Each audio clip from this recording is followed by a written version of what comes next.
د 28 مارچ د ضمني انتخاباتو لپاره د قومي وطن پارټۍ د ډیوې په نښې سره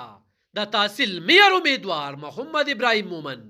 الیکشن کمپین په زور سره دوامدار دی او د دغه ګوند امیدوار ته ولس ډاډ ورکړی دی چې دوی به د تحصیل میئر اسمبلی لپاره د قومي وطن پارټۍ امیدوار ابراهیم مومن منتخب کوي.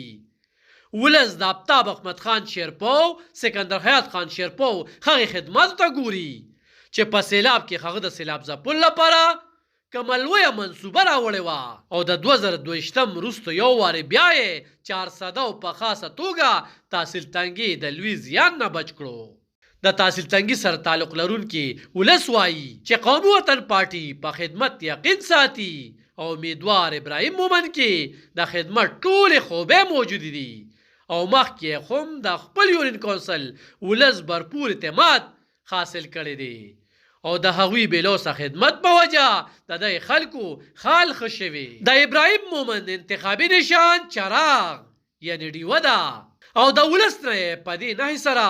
د ووټ اچولو غوښتنه کړې ده او مقصد یې د عام ولس په صحیح معنو کې د خپلې خلقې تحصیل تنګي خدمت کول دي.